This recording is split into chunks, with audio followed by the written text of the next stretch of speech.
Вън лудува севернякът.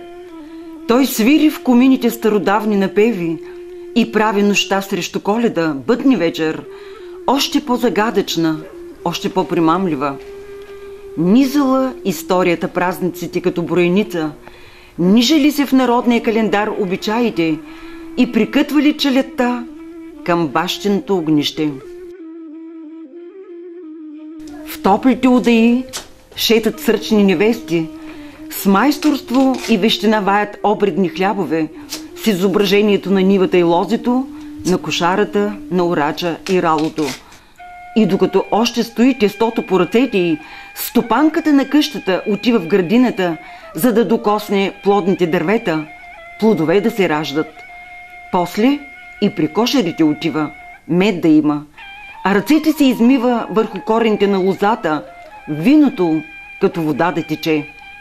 В празничните хлябове тя влага и радост, и надежда, че до година хамбарите ще пръщат от зърно и ситост ще има в къщата. Хайде да играем. Дай, бабо Огънче. Къде са по-нагоре? Дай, бабо Огънче. Къде са по-нагоре? Дай, бабо Огънче. Къде са по-нагоре? Дай, бабо Огънче. Влез вътре и си вземи. Да няма куче. Не, няма. Ами той черното да не е куче. Не, надято. Оп, келемявката. Бо! Я, днеска няма да се биете така, днеска е празник. Хайде бягайте да помогнете на баба си и дядо си.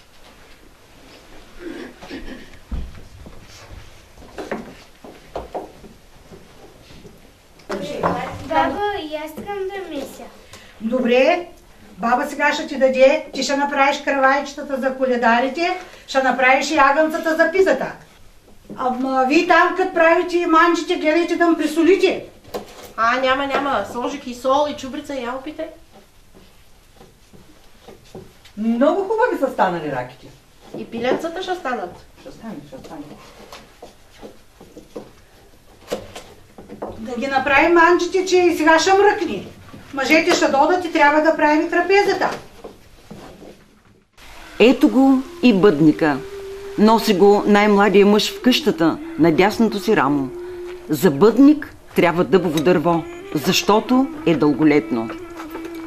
Толкова дълго живея, колкото века съм събирал сок от земята и сила от слънцето, сякаш чували хората безмълвния шепот на дъб и неотклонно го дирали из гората, за да стане ням свидетел на благословии и наричания в коледната нощ.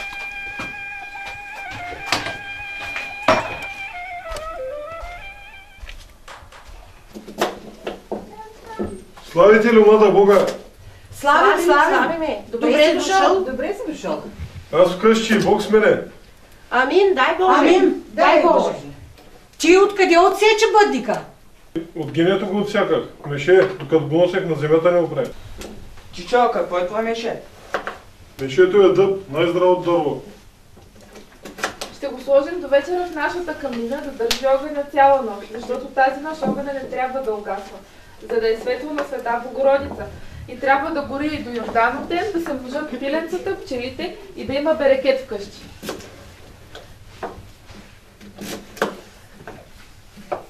И в този дуб, където е пробил сега, ще трябва да се сложи вино, масло, тамян. Тук може и мед. Булка, я бър доноси тези неща ти. Отивам. А доноси конопеното плато да заеме бъдника.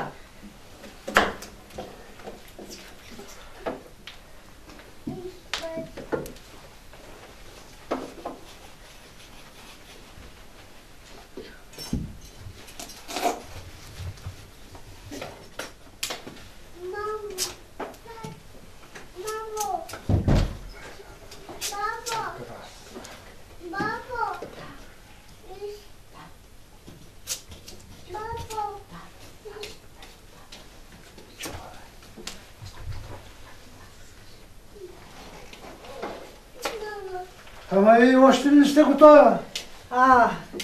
Що поне малко и ще се мръкне. Свършваме. Ще станем готови. Мъже, я да отидем и да донесем малко дърва за огъня.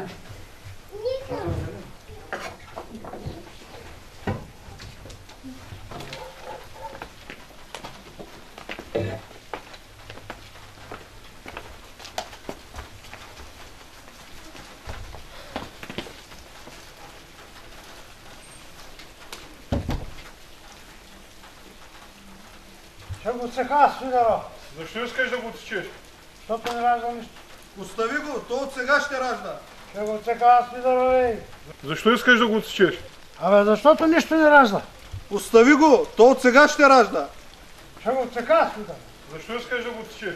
Защото не ражда нищо. Остави го, то от сега ще ражда.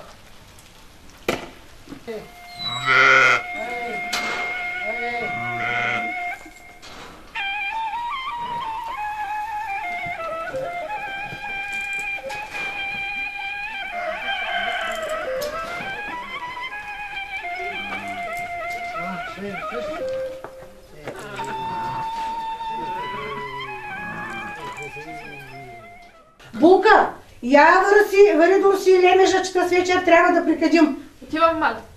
Дъще! Айде, ви пък досети манчите. Ей сега.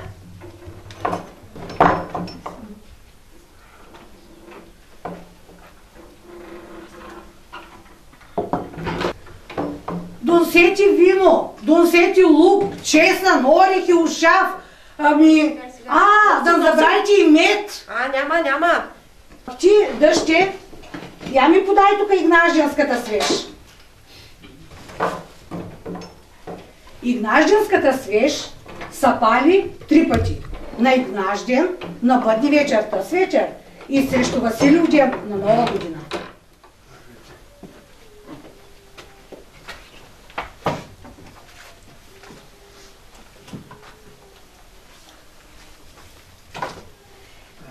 Я елате сега, че трябва да придем.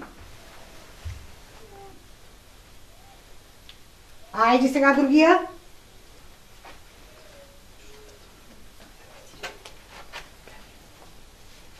Айде и малките да опитат.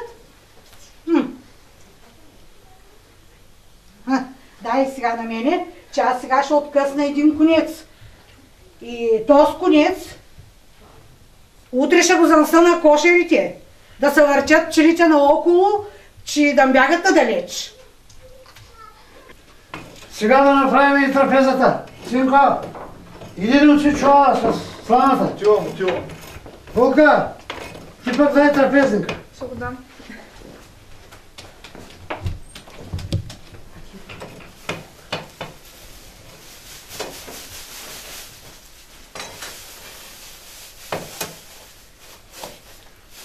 Айде сега да сложим и трапезника отгоре.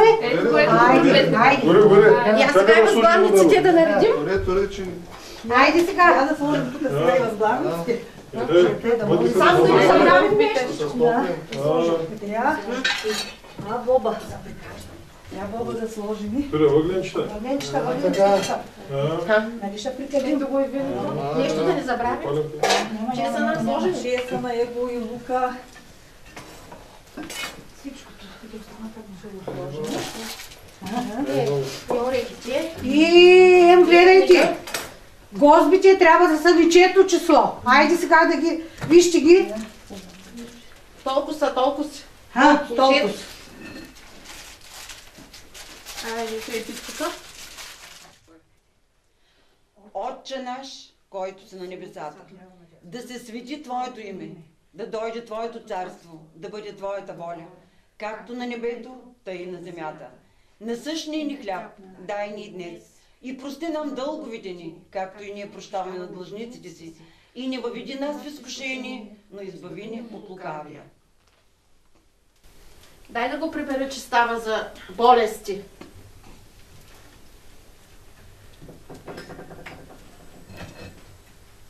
Айде сега всеки да се отчупи, че да му видим какъв ще е късметя до година. Ела, Света Богородице, да вечеряме. Ела, Света Богородице, да вечеряме.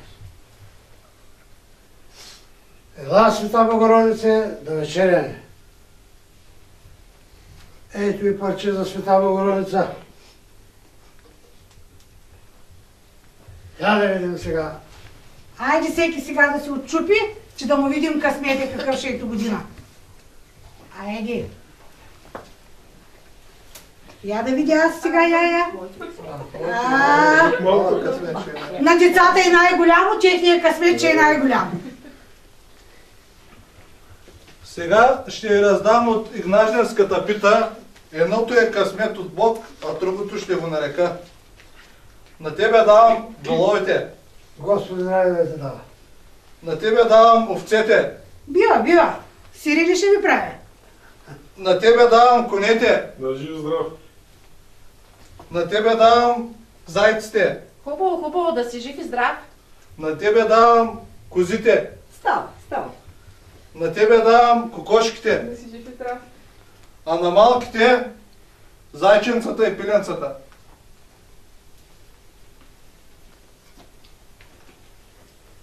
А сега да сядем около трапезата.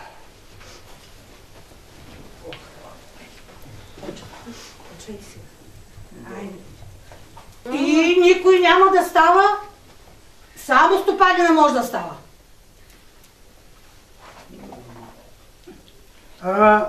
Ние сме забравили и пясъка, бе. Нали ще те търка на ръцете, че кокошките да снасят повече? Да видим това бука. Дядо, що вършиш наведен? Ами, вървя наведен, защото да натежат следващата година житните класове. Хубаво.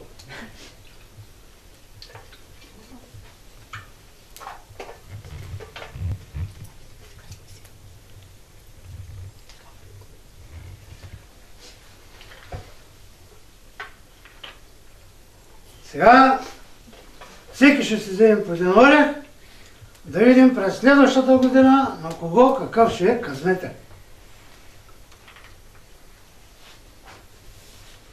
На когото е най-пълен, той ще е най-голям късмет. По едно се взема само по едничко. Тъй. И тази вечер трапезата ни трябва да се дига, че Света Богородица ще дойде да вечеря.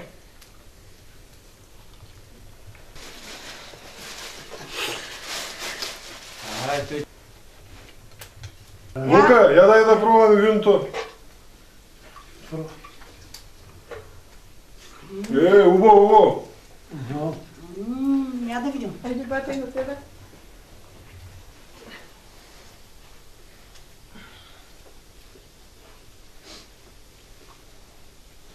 И много хубави са станали раките. Ящи, деца, ящи.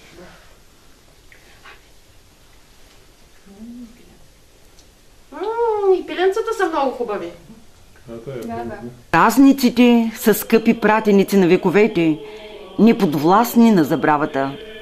Сполайте наше старо родно село Ломци и още по-старо Спахилар и най-старо Сърнево, че си запазило песни и легенди, и обреди, и обичаи, и по дългия път на времето те са стигнали до нас, твоите признателни потомци. Нека в тази свята рождественска нощ, когато целият християнски свят очаква Рождество Христово, да се опитаме молитва да сторим и дано молитвата ни чута да бъде. Да възкръснат селата ни опустели, да се завърнат децата ни разпилени, защото няма по-топла стряха от бащината и по-успокоително небе от родното.